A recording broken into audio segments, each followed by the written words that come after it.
So Chrissie, you win this thing 2 times in a row, and you have never lost an Ironman, and you come into this year, and obviously you're the marked person. Everybody thinks you're going to. Did you feel any extra pressure going into trying to win it for the 3rd time? I put a considerable amount of pressure on myself, and I have huge expectations of myself to perform and to do myself justice. So I don't think the expectations and the pressure that others put on me really adds to that. I don't think it makes it any worse. Of course, there were expectations. There was additional pressure. There were additional obligations. But that kind of gets me fired up rather than bring me down. So I let that pressure be kind of the wind beneath my wings, as it were, rather than crushing me. All right. Well, take us back a little bit. As a kid, you were into all sorts of different sports. What was there something that you focused on more than others? Yeah. My gymnastics career came to a grinding halt about 5 years old when I kept falling off the balance beam. I learned very quickly that I was never going to be a gymnast. So I joined the local swimming club, aged about 9 years old, and that's really the sport that I focused on, not in a very, very serious way, as much for the social side, right, as anything else. But yeah, as a youngster and up until 18 when I went to university, I was a competitive swimmer. Okay, and then when you went to university, you didn't go there as an athlete. You went there as a student. Yeah, definitely as a student, and I did join the swimming club. I was captain of the swimming club, but that was definitely much more for the social side than any kind of... You were the party girl. They liked you. You weren't really the fastest swimmer of the team, but you were the best partier on the team. Yeah, I mean, I was the one... I was not known for my swimming prowess. Let's just say, I went to university really wanting to do well academically. That was my focus. So I focused on my studies. I did some voluntary work also while I was at university. But yeah, swimming was something I did recreationally. Okay, and out of school, you went to work for who? Where did you go to work when you were in college? Well, after I graduated from my first degree, I was going to go traveling for 9 months. So my parents said, yeah, okay, go for 9 months. And I came back 2 years later with not too much in my bank balance. But I think it was when I was traveling that I really gained a different perspective about the world and the people in it. And I went from wanting to be an attorney to being very, very passionate about international development and environmental issues.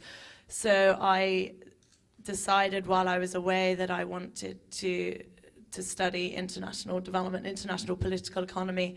So I went and did my master's at Manchester University.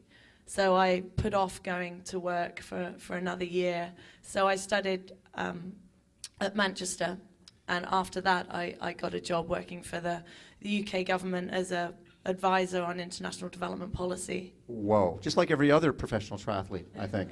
Same type of background. So international, when did you leave that job, or was it part of that job when you went to Nepal and Tibet? No, I worked for the government. I was helping to negotiate new UN environmental policy, and I really, really enjoyed it. It was a fantastic experience, working very closely with with the ministers and some high-level political figures. But I also got very disillusioned because my real passion was affecting positive change on the ground. Right.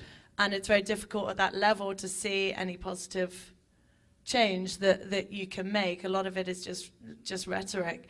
So I decided to take a sabbatical and found myself a job working for a Nepali development organization based in Kathmandu. So in September 2004, I went to live and work in Nepal. Right, and you were making how much a month working up there? Oh, I was raking it in about $80 a month, yeah. Which is much more than the average Nepali Right. makes. And more than Times in a year. most professional triathletes too. Okay, so while you're living up there in the Kathmandu Valley, you meet a gal named Billy Bierling, who just summited Everest in May, by the way, and she becomes a training buddy. In fact, she came on the radio show and talked about how she was sort of the studette of the mountain. She was a tough mountain biker, and you rolled in there one day and started riding with the group, and she's like, I don't know who this new girl is, and she's going to be nothing, and then you started dropping her. But you guys would do some pretty hellacious rides in the mornings before you were supposed to get to work at 9. You'd take off at like at 6 in the morning, and you're not just riding up at altitude. At Kathmandu Valley, you're what, at 8,000 feet, something like that?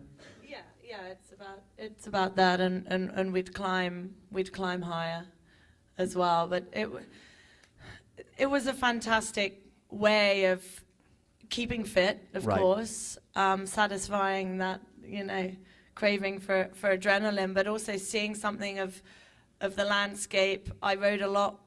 Billy and I rode a lot with Nepali guys, so we really were very fortunate in that we learn a lot about their society and their culture, just through riding and spending time talking to them. But what I really loved was that the cycling, the mountain biking, and I also did some running out there, but it wasn't really training in a structured sense. There were no logbooks. I didn't record anything. We just went out there for a couple of hours each morning, and just went up and down, and wherever the mood took us, we'd went. So we became incredibly fit. Right. But it didn't feel like training. It was just Fun. It was fun, and it was sport at its absolute rawest, I think. And Billy talked about, because obviously the water quality up there is not great. A lot of mornings you'd be out there and you got little parasites in your belly, you're dealing with Giardia, you're sick. And that's why I think it's sort of funny when people talk about how tough it is at Ironman, and you're out there on these rides up in the Kathmandu Valley up at 10, 12,000 feet with parasites in your belly riding. You did like a 1,000-kilometer ride. And when you do something like Ironman, it has to feel like it's not that hard. Compared to what you were doing. I never want to say Ironman is not hard, but it's a different type of Different type of hard. Of difficulty. But yeah, when we cycled from the capital of Tibet, Lhasa, over the Himalayas back to Kathmandu. Wait, just take that in for a second. Over the Himalayas. Okay. Via Everest Base Camp, which is at 15,000 feet. 15,000 feet. We're going for a bike ride to Everest Base Camp. We'll be back. But yeah, I mean, we were cycling through sandstorms up there, snowstorms, and yeah, you contract all kinds of little GI gremlins as well. But that was part and parcel of it, and you just soldiered on. I think the experience and the beauty of the landscape and the cultures that I felt fortunate enough to encounter made any kind of discomfort pale into insignificance. Okay, so when you leave there and you come back to England, how quickly did you get into the sport of triathlon? I did a couple of sprint distances and an Olympic distance in 2004, so prior to going to Nepal. So Right. I knew what triathlon was, but I was doing them very much as an amateur. I was doing them with my trainers. I remember the first race I did, I was wearing my trainers and all the laces got caught around the crank, so I'm like spinning and then into T2, over I go. So I'd experienced triathlon and I'd really caught the bug. And it was in Nepal that I learned to love cycling. Mm-hmm. So when I came back from Nepal, I wanted to make a conscious effort to train for triathlon, and I never expected or never even dreamed that I would be doing it professionally. I just wanted to give it a shot. Sure. And see how good I could be. So I did a couple of races. The first one, I borrowed a wetsuit and hadn't worn it before the race, got into the water. The wetsuit was far too big for me. It flooded. I sank and had to be rescued by a kayaker. And that was the first race my parents ever saw, and then they never watched me again until Ironman Germany last year. And the next race was the Shropshire Triathlon, very famous triathlon that everyone should do. Anyway, it was one of the qualifying races for the World Age Group Championships, and I managed to win that race. Different wetsuit? A different wetsuit, and actually the day before I learned how to mount and dismount using my new clip-in pedals. But the day that I won that race and qualified for the World Amateur Championships, my grandmother actually passed away. So that was where it all really began, at that race. So it meant a lot to me to do that for her.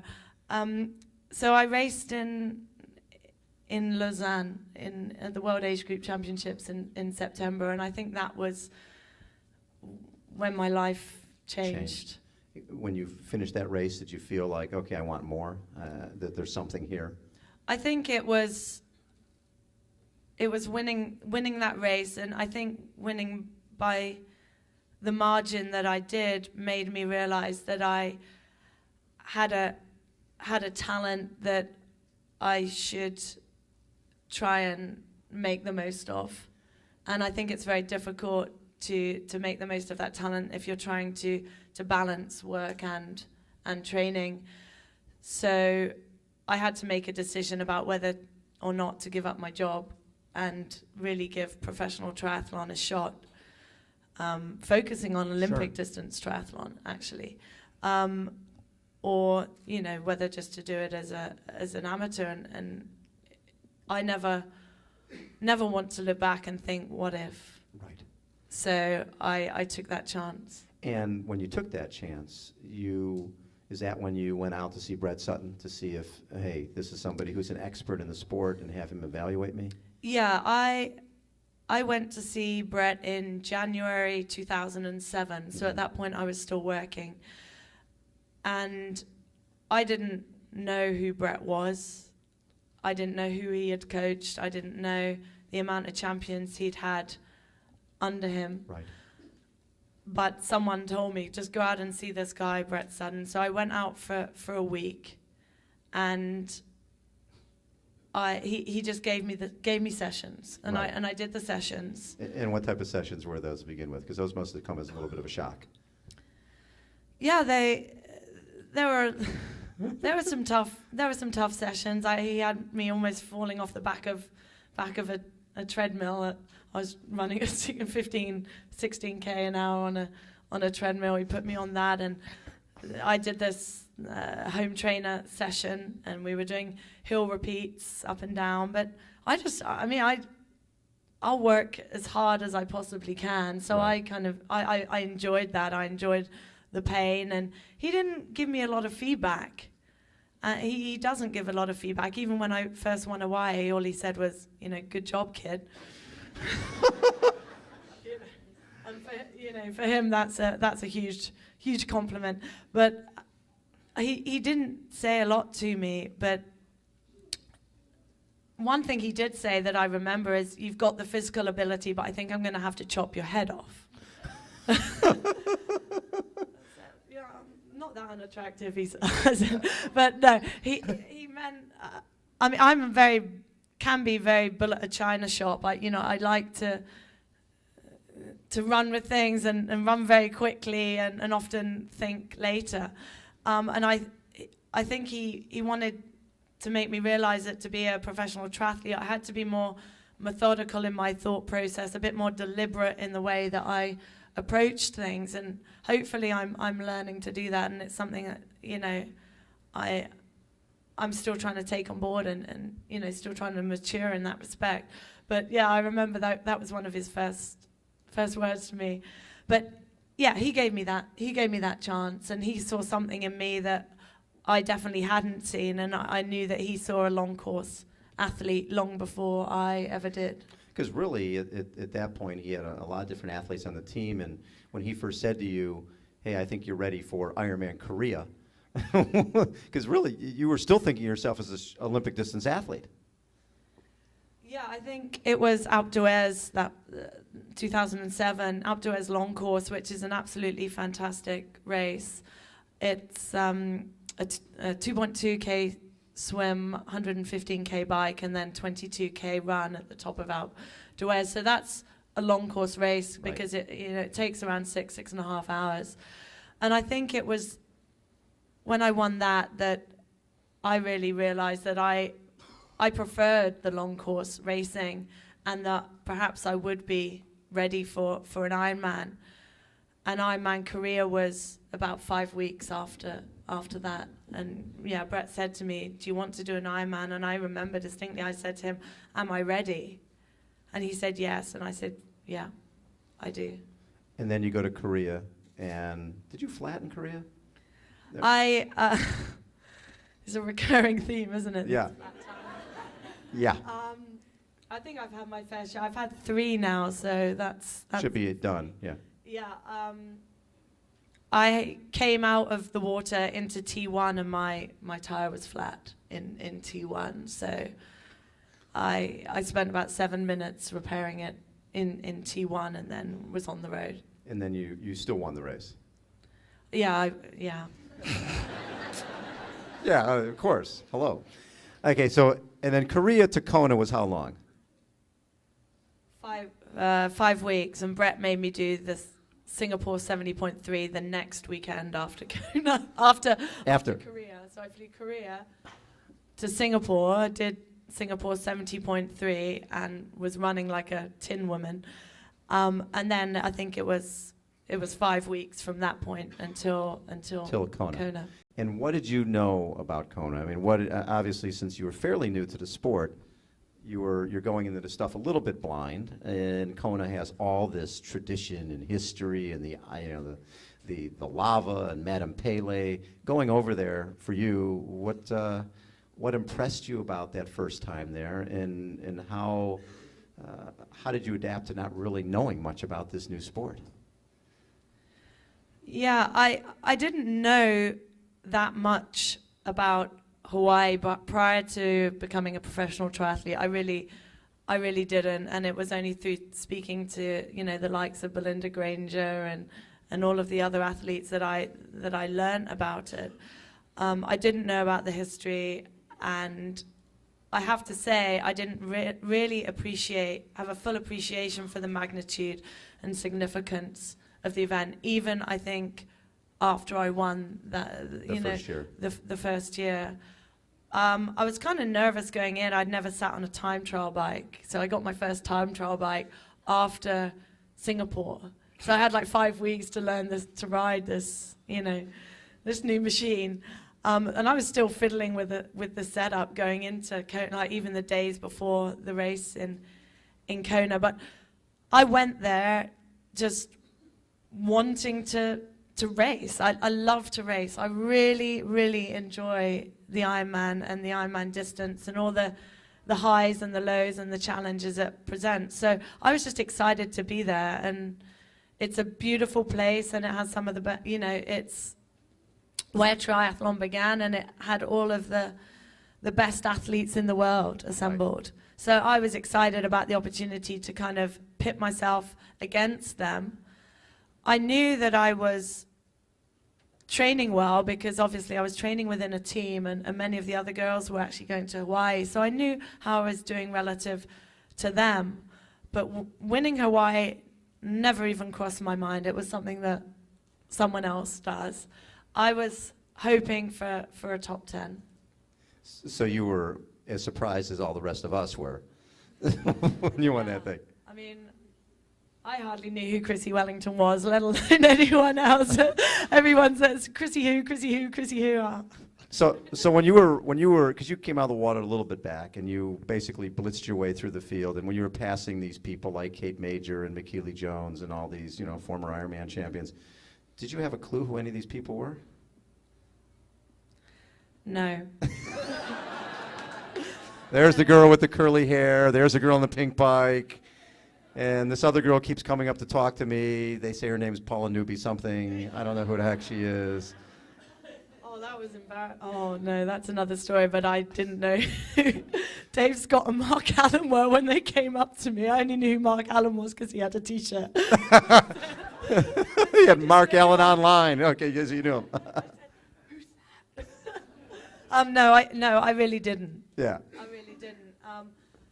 But I think ignorance was bliss. I didn't defer to anyone. I was just racing my own race, and I was as surprised as everyone else when I went into the lead.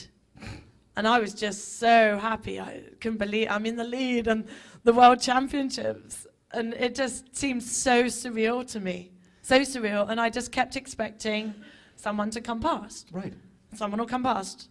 And no one did, and then on the run, someone will catch me, and they never did, and That's sort of a surprise, huh?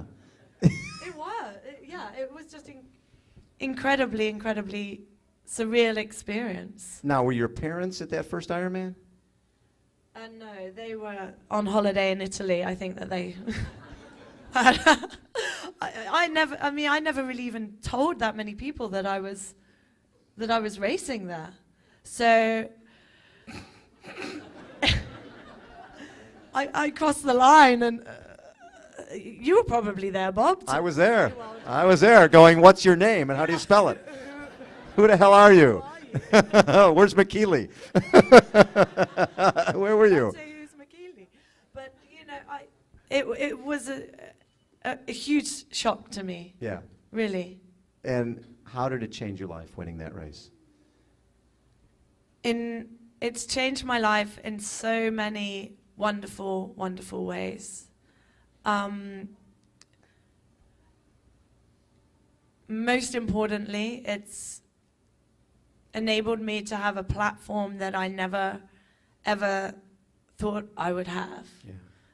I've always dreamed of having an opportunity whereby I can really feel that I'm making a difference and affecting positive change. And winning this race has given me a platform to do exactly that. I mean, triathlon isn't soccer or baseball or basketball, but I still think that we as professional triathletes do have an opportunity, and winning the race and winning it now 3 times has given me an opportunity that I never thought I would have. So that's the first way in which it really has changed my life. I've met some fantastic people through this sport, other professionals, the amateur athletes, their families, people through the media. I mean, I've really been very fortunate to meet some really fantastic and very, very inspirational people. And people come up to me and say, oh, you're an inspiration to me. But for me, many of the people that I've met, have really helped and inspired me. I've also now got the opportunity to support my family, right, as well, and that means a lot to me to be able to do that. And I mean, my life has just changed beyond recognition. As somebody who's obviously very educated and a very bright woman, when you're out there, I mean, triathlon is a very self-indulgent sport. It's something that you can, when you're out there sometimes riding, running, swimming, and you can question yourself and go, should I just be out here doing all this training? Isn't there something more important? how important does the other side of it, the fact that you're giving back, the fact that you have GoTribal.com, the fact that you work with the Blaze Foundation, the fact that you're working with a lot of other amateur athletes, how much does that help you when you're out there on those 6, 7, 8-hour training days? It drives me each and every day. And that people often ask me, you know, what drives you, what motivates you, what keeps you going, and it's the knowledge that the more I can achieve in the sport, the more I can achieve out of it. And truly, I really sincerely mean that. It's often what I think about in training and while I'm racing. You know, if I can win this race, I can roll in memory of John Blaze. I can give a victory speech and speak about the things that I'm passionate about. I can meet people on the finish line, and I can have an opportunity to talk about the causes that I care about. You know, when I first started the sport, I distinctly remember saying to Brett, I don't know how long before, you know, this was way before Sure. Hawaii. I said to him, I don't know if I can be a professional triathlete. It's so self-indulgent. You know, I feel so selfish. And he said, just you wait. He said, in time, you'll be able to make more positive change in the world than you could ever imagine. And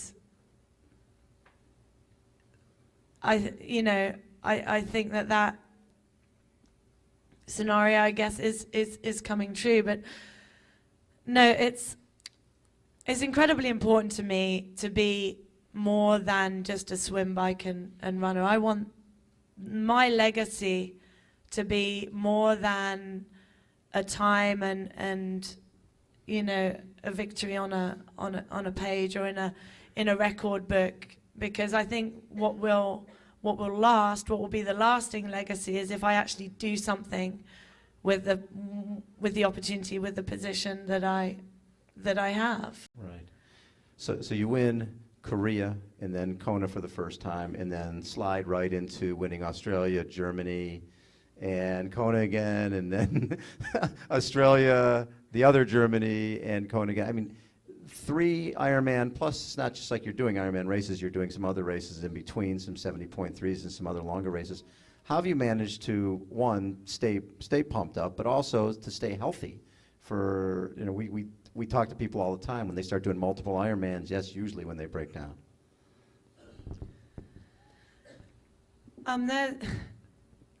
I've you know, decided that 3 Ironmans per year is what my body can prepare for and can recover effectively from, with other races in between. There's a number of ways in which I stay healthy, and obviously a good training program is one of those. You know, listening to my body and really being receptive to the signals that it gives me is another way. I devote all of my life to, aside from the non-profit work that I do, to this sport. You know, it's not just about when I'm training and getting my heart rate up. It's 24/7 for me. So it's when I sleep, it's when I eat, it's when I rest. You know, everything is geared towards being the most successful athlete I can be. So I let one of those lapse and my performance will definitely suffer. But yeah, an effective training program, a great support network behind me that, you know, allows me to do what I do. My physical therapist, a massage therapist, my sponsors that take some of, you know, the weight off my shoulders, of course, my friends and family. So that, yeah, there's many ways in which I stay healthy and I stay on top of my game. Okay, this year, besides breaking the Ironman world record, you also went to Quell Route in Germany and went 8:31 8:59. 8:31, 59, the fastest ever time for a woman in an Ironman distance race. I mean, what was the feeling that day? I went into that race with three goals. My first goal was to try and win. Mm-hmm. Then secondly, I really, like I always do, but really wanted to enjoy the race. I'd heard so much about it, and you know, that race is phenomenal in many respects. So I just really wanted to enjoy it. And the third was to have a crack at the world record. I'd never expected to break it as by the margin that I did. And also there's, that mention has to go out to Beck Keat. She also broke the existing record by 6 minutes. And that's an incredible feat too. I was torn when I crossed the finish line. I was absolutely elated, and my family and many friends from the UK were there to watch, and that for me is so important, to be able to share it with the people that have been with me on my journey before triathlon and now during triathlon. The beer was great at the finish line. It was the biggest pint of, well, not even a pint, the biggest vat of beer I've ever had a sip out of. But I also looked at the clock and I thought, I can go fast. So I think many of us, not even many professionals, we're always craving more and more. And I think what I do need to appreciate, and do need to sit back and appreciate what I have achieved, rather than always thinking, well, that time's really good, but I know I can go faster. I really need to consciously sit back and reflect and think, I'm so incredibly proud of doing that time, and hopefully next year I can improve and I can go faster. But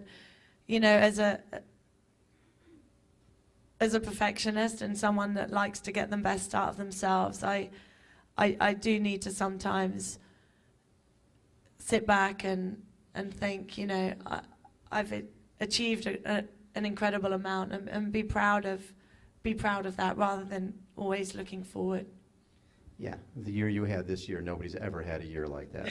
It's unbelievable. And you mentioned Rebecca Keat, and there seems to be this really wonderful camaraderie among the pro women. I mean, I have a hard time believing that Chris McCormick would have thrown a quick fill to Norman Stadler last year if he was sitting on the side of the road with a flat tire.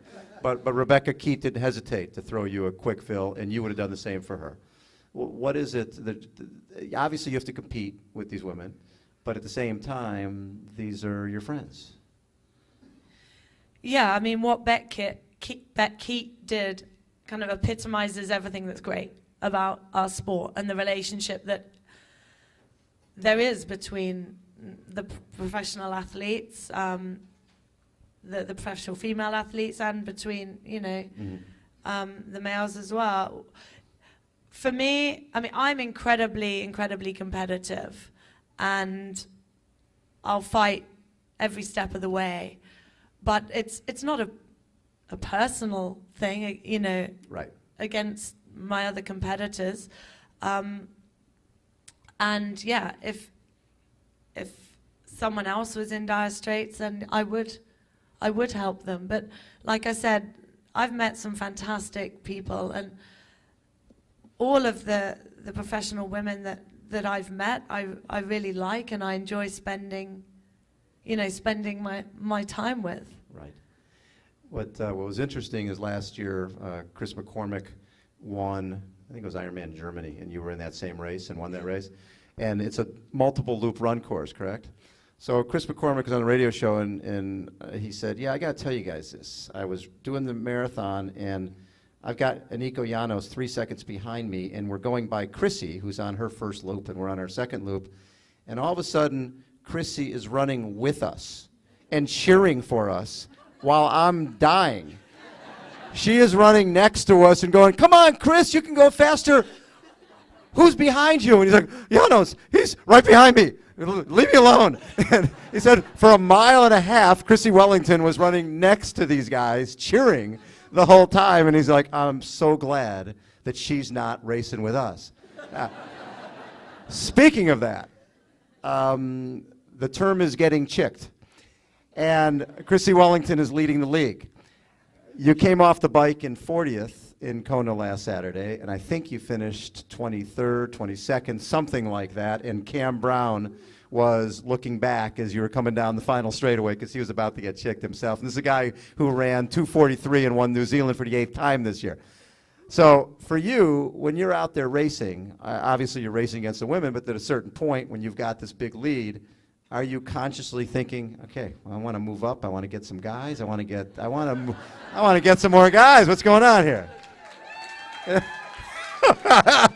Flip over all the cards here. We know what you're doing out there. I think there's a reason some of these guys are dropping out. They get on a run. Where is she? Okay, I'm out.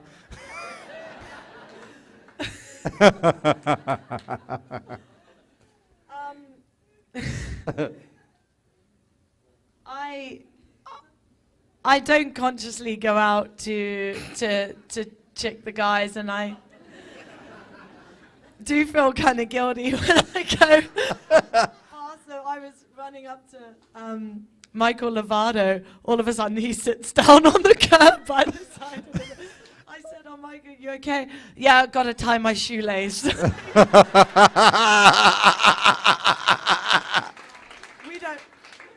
We don't wear shoelaces.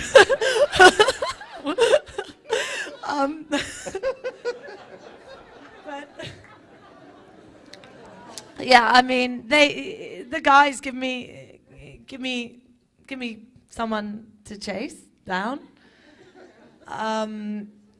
But you know, I'm racing myself.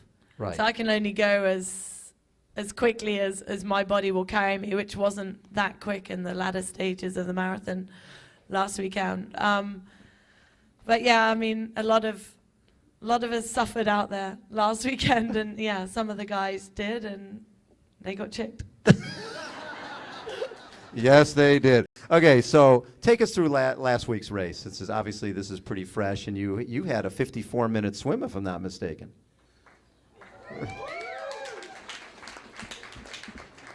Yeah, I mean, one of the things that's incredibly important to me as a professional is that I continue to improve. Not necessarily the number of races that I win, but that I feel that I'm progressing, that I'm improving each year. So the first year in 2007, I came out in 58. Last year 56. Thanks, Bob. I came out in 56 last year. This year, yeah, 54, and the conditions were pretty similar each year. So I was incredibly happy with that.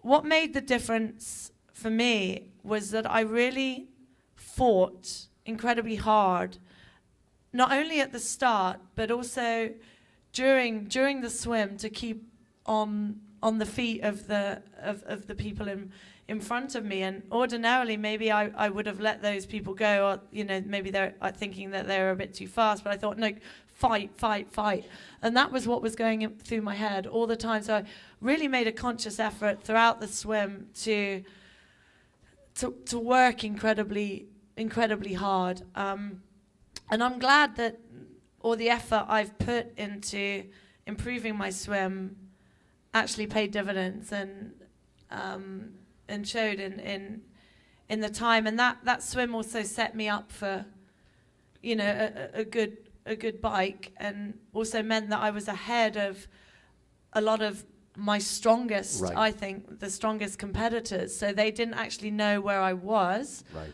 And that makes it easier mentally, I think, for me. You like being off the front. Yeah, I do. I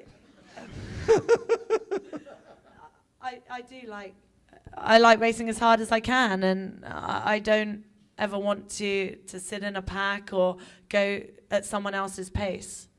Right. So that generally means that, yeah, I'll head to the front as quickly absolutely. as I can. And 452 bike, which was not too bad. 452, kicking some big time butt in the bike. And then you get in the run. It was not, I mean, compare conditions from the 3 years you did it. There was pretty steady headwind on the way back in from Kauai High, it seemed. Yeah, going out on the bike, there's a little bit of a wind, but nothing too strong. Up to Harvey, again, there was a headwind, but it wasn't as strong as it was the previous year. And then coming back, I thought that we had a tailwind because we had a slight headwind going out, but no. Someone switched the wind direction, so the last 30 miles were into a pretty tough headwind, which is, of course, at the end of an Ironman is incredibly difficult, but suits me because I like to grind a big gear, so I just powered into it like I'd power up a hill almost. Right. So I think that relative to the other girls, that's where I made some gains. But I think definitely that headwind on the last stretch took a lot out of me and took a lot out of the other competitors too. Now your run was a little over 3 hours, and when you look at, it's good that you had a nice lead because Mirinda Carfrey had just a phenomenal run. I think she had like the 6th or 7th fastest run of the day, men and women, 2:56, something like it. Yeah, she was phenomenal. She's a phenomenal athlete. She lives up in Boulder for part of the year, and I've known Mirinda for a number of years, and I know just how strong she is. And Brett actually said to me a few years ago, watch out for Mirinda. She'll be, she's one to watch. And then she proved that by winning Clearwater that year, and now has come up and proved herself again at the Ironman distance. When I came off the bike, I think one of the first things I asked someone was, "Where's Mirinda?"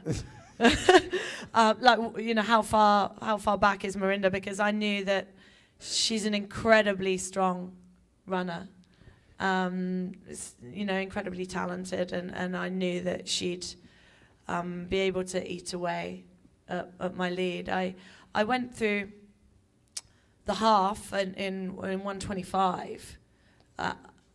And I faded. I did 3:03, so I really did fade in the latter stages. 1:25. That's not bad. Well, actually, you averaged. You basically for the marathon, you averaged 6:59. That's not bad. And she went 23.01 miles per hour for 112 miles. Yeah. But it also, the fact that Mirinda broke my run record from last year. And that's really exciting because these records are there to be broken, and she's raising the bar for us all again. So although I won the race, the run records come down for women yet again to 2:56. And I don't think a few years ago people would ever imagine that the race would, be won in 2:56 for the women. So I think that's great, and it shows how strong the female field is. Right, and it's interesting too in terms of domination. 18 minutes separated the top 15 men on Saturday. It was over an hour between you and the 15th woman. So you've gapped yourself a little bit on the top when you had over 18 minutes at the end of the race. There's only a few people who've won 3 Ironman World Championships in a row. You're talking Mark Allen, Dave Scott, Paula Newby-Fraser, Natasha Bodman, and Chrissie Wellington. That's pretty damn impressive. When you talk about some pretty select company to be cruising around with. Yeah, to have my name listed amongst those legends and greats of the sport is very humbling. And I feel a lot of pride and very privileged to be listed amongst those. But I think Dave Scott is going to have to buy me a beer now. I think so, yes. Yeah. Now, you worked with Dave a little bit this year, didn't you? I know he worked a little bit with Craig and with you on some core work.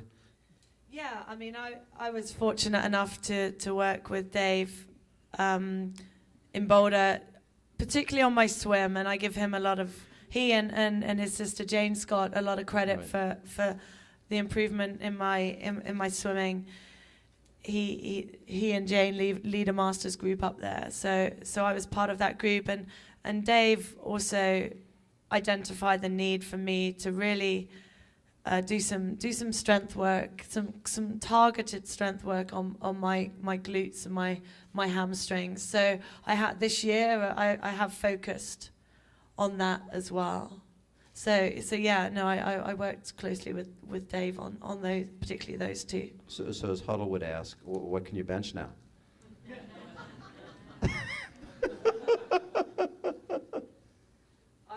I've never actually benched, but maybe when I go back to the gym, I'll just have a go, just so I can. So you have a number for us. Yeah, exactly. Yeah.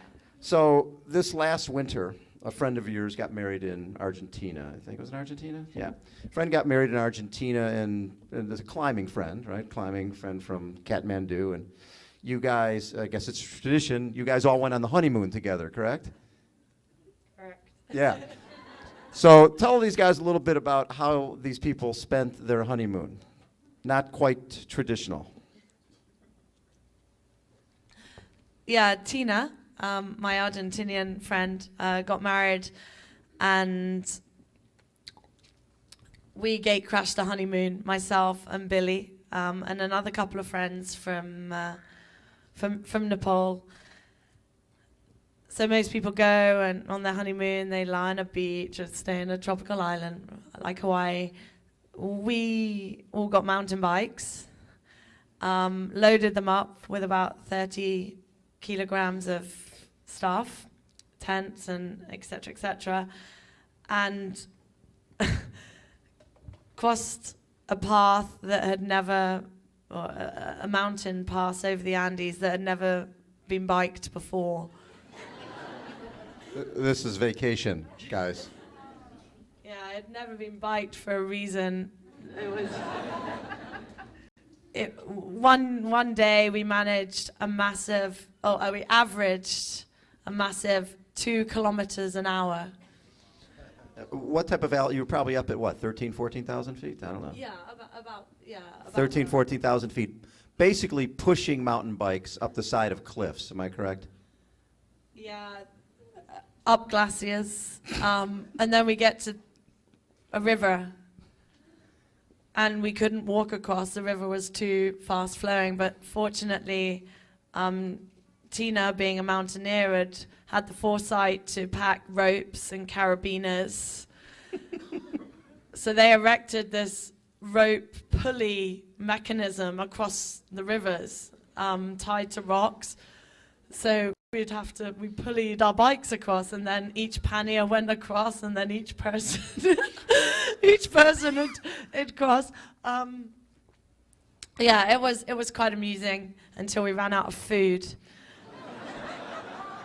And then, luckily, actually, we came across a farmhouse, and the farmer agreed to slaughter a goat for us.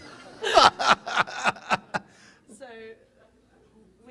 we had goat for dinner and breakfast and lunch and dinner. No, it was fantastic, and it was a honeymoon that I'll never forget. How many days was this honeymoon? It was a week, just over a week. So most people could call this a training camp, not a honeymoon. You're up at 13, 14,000 feet, pushing a bike up the side of a cliff for 10 days or 7 days up in the middle of nowhere. That's unbelievable. So what's your schedule going to look like for next year? What are you thinking about? In terms of races, I haven't actually committed to any races, but I will do 3 Ironman, and they will be scheduled as they were this year. So there'll be a March-April race, a July race, and then Kona if they'll have me back, and then I think they'll have you back. Just a dance at the finish line. Yeah, you are a good dancer at the finish line. You've seen my moves. And then there'll be maybe at least 3 70.3s, and a couple of Olympic distance races as well. All right. And last year when we had you on radio, we talked about, this course record is something that Paula feels you can get. Paula thinks you can go 8:48, and down the line there, you felt that you could go faster. Now that you've broken the course record, how fast do you think you can go? Yeah, I mean, I would like to think that I can continue to improve in all three disciplines, and I think that I can definitely go faster. A lot depends at all of these races on the conditions, of course. I don't really want to specify. Oh, come on! There's nobody here. You guys won't tell anybody, right? This is between us. We're friends. I definitely think I could break 8:50. Yeah, it's pretty. So your record right now is pretty soft, is what you're saying.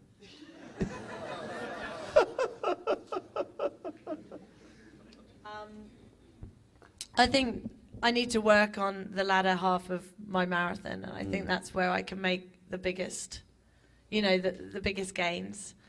But like I said, records are meant to be broken. That's what they're there for, and I want to show really what women can do in sport, and that we can narrow the gap between the women and the men. And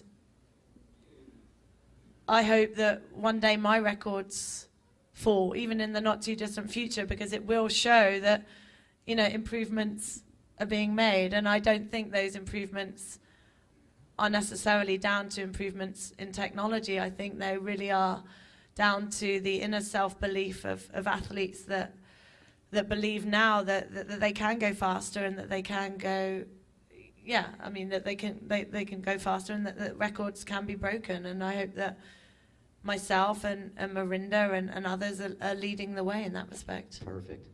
Hey everyone, how about a big round of applause for the 3-time Ironman World Champion, course record holder, undefeated, Chrissie Wellington!